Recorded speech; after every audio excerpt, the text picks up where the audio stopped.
NXT started off tonight with Robert Stone talking to the NXT champion, Tony D'Angelo. Before the contract signing, they were backstage, and some guy named Eric from Evolve walked by. I don't know who this guy is. And then I had to mention this. Wade Barrett was on commentary this week with Vic Joseph. So 2 weeks in a row, Booker T has not been there. I wonder what's up now because he's missed 2 weeks. If he's not at the Bash, then it's definitely a story now. But I think he'll probably be there this Sunday. But if not, something's up because it's the Great American Bash. It's a former WCW pay-per-view. Why not have the 5-time WCW champion calling the NXT PLE, now the Great American Bash, that's going to be on the CW? It's a big debut. So if he's not there on Sunday, something's up. Anyway, Aaron Rourke, that's his name, Aaron Rourke. He took on Christian Angels for the Evolve Championship. Rourke retained. I didn't care about this at all. I don't like this Aaron Rourke guy, however you pronounce his name. I don't see anything in him. Tony confronts Naraku outside, and they're like right outside in the parking lot. And Naraku hands him the contract. And then the contract explodes. So there was like a fireball planted inside the contract, and it like burns Tony's face. Robert Stone is furious. He demands calls. He wants 9-1 to be called because, Tony just got burned. His champion got burned. I thought this was actually a good angle. So they're trying to make Naraku as like some psychopath. I think they're doing a good job of it. Saquon Sugars was in the ring. I don't care. Dion Lennox confronted him before their match on Sunday. I do not care. Hank and Tank were talking to some jabron backstage from TNA. TNA is a jabron company right now with the way they're being run. Oh my god. You had NXT Spotlight on Miles Bourne and Tavion Heights. Ren was talking to Tavion Heights in the kitchen, and then Kendall Gray walked in after he left. They talked before their big matches on Sunday. Birthright was out next, and Hank and Tank came out with the TNA guy. We get Hank and Tank with that TNA guy in their corner against Birthright. Hank and Tank with the win. Backstage, Sarah Schreiber interviewed Shiloh Hill. I don't care about this football journeyman. He cut a horrible promo. He sucks. It's so fake. He's trying to act all scary and all serious. Like, doesn't know what to do. He's inexperienced. He shouldn't be on TV. He sucks. He's just a jock trying to play like some crazy guy. What is he trying to be? Bray Wyatt? Being all serious? And like what? What's he doing? It's a shitty gimmick. I hate this NIL bullshit. I don't like Shiloh Hill. I don't like Keanu Carver. I didn't like Jasper Troy when he was on TV. Didn't like Josh Briggs when he was on TV. I bet those guys will be cut soon. They showed Tony D'Angelo at the hospital after the fireball attack. Backstage, Robert Stone presides over Lola Vice and Kendall Gray's contract signing. This was done in the backstage segment. So this was the second contract signing. All professional, very sports-like because they're really trying to put over that they're both crossover stars. Lola was an MMA fighter. Kendall was a wrestler. Both were good at their professions before they went to NXT, and it's a big match for them. I'm interested to seeing how good the match is.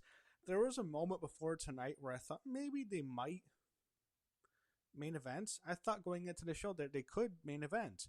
After how the show concluded, I don't think there's any chance they're main eventing. But they built it up well. I thought Lola cut a very good promo, and I'm looking forward to their match. I'm not sure if Kendall's winning this one, though. We got Keanu Carver against EK Prosper. EK won. I hope they're done pushing Carver, but then he powerbombed EK through the announcer, trying to push him as like this psychopathic. There's nothing to Keanu Carver. There's nothing. He's just another fucking NIL prospect trying to sound like some crazy tough guy. He's unhinged or something. He's fucking nothing. There's nothing to this guy. There's a million guys like him. There's nothing about him that stands out. He doesn't have a particular look. All he does is act crazy like we're supposed to believe it. He's just some fucking NIL football journeyman, just like Shiloh Hill. Also trying to act crazy. I don't like either of them. Fucking hate these guys. Anyway. We got a Zarya video promo. She's going to face Tana Paxley in a rematch of the Great American Bash. She'll defend her NXT Women's North American Championship. Robert Stone confronted Naraku after he threw the fireball earlier in the night. Then Stone confronts Carver. After he walked by, he sucks. The Culling were out next. Then Birthright came out after the break.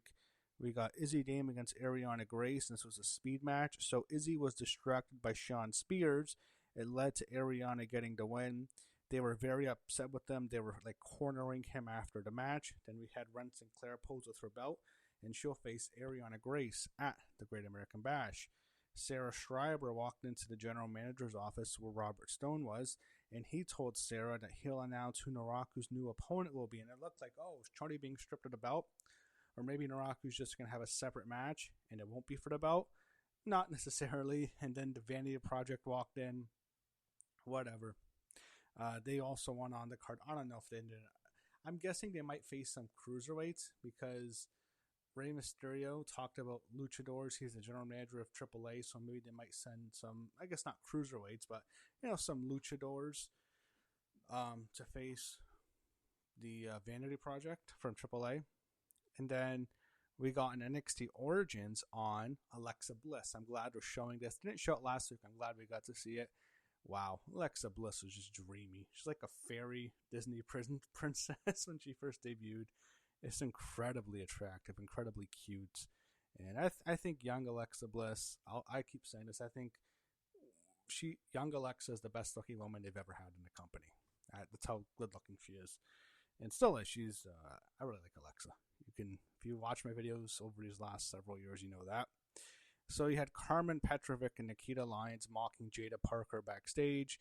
Then OTM tried to talk to her after they left. Again, not much interest in what they're doing at Jada Parker. I guess this leads to an NXT Underground match with Natalya or Natty. I'm guessing that's where this is going. I thought they'd have a match at the Bash, but no. I guess they can save it maybe for Heatwave. What I'd like to see, and I know they won't do this, but do a Lions Den match. Have Natalya take her to the dungeon and have a Lions Den match. It's got to be cool. Don't do it in like Orlando. I know Natalya and Tyson have their own dungeon. It'd be cool if like she took her back to Stu Hart's house and like do the Lions Den match. That's when Owen Hart had that match with Ken Shamrock. I wish they would do something like that, but probably not going to happen. So the Culling were still in the ring, and like it's funny because Nico and Izzy had Sean Spears in the exact same position, like cornering him.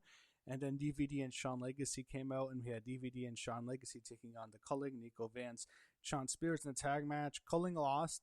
Then afterwards, Nico attacked Sean Spears. Izzy ordered it, and then he chokeslammed Sean through the announce booth. So that's it for the Culling. I mean, they've been together for over a year. And it's just kind of like, it's kind of a throwaway. I mean, maybe has it been 2 years almost with the Culling? I forget. It's at least been a year and a half because I can remember like a long time ago that I was covering them. But they've been together for a while, and I guess this was it. I think Sean Spears is a trainer there anyways. He should go back to doing that. I prefer Ty Dillinger to Sean Spears, to be honest, but that's it. And I think Izzy, she's going to have a future. But I think she has potential. She has a great look. Nico Vance, I'm not sure about, but that's the end of the Culling.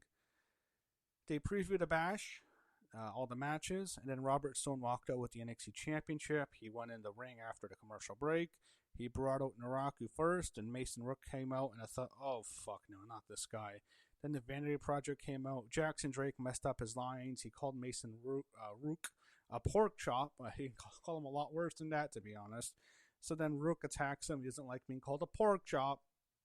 And then Robert Stone introduces who Naraku's real opponent was, and it was always Tony D'Angelo. So why even, why create the drama? Anyways, Tony D'Angelo came back. His eye was wrapped. He brawled with Naraku briefly, and then the announcers previewed a card, and it's Tony D'Angelo and Naraku for the NXT Championship. That's probably going to be the main event, and that was the final NXT before the Great American Bash, which is this Sunday. Hopefully it's a good show. I think there's a good chance we might get a new NXT champion, but that was the show tonight. Kind of a mixed bag. I thought the second hour was definitely a lot better than the first hour. You had the Culling breaking up, which was probably the biggest newsworthy part of the whole show, was that. But the Tony D'Angelo injury, it makes you think they might do the title change because it's almost designed to almost protect them. But that was NXT tonight, and we'll see what happens this Sunday. We might see some new NXT champions, but one thing we do know for sure at the end of this NXT is the Culling is officially over.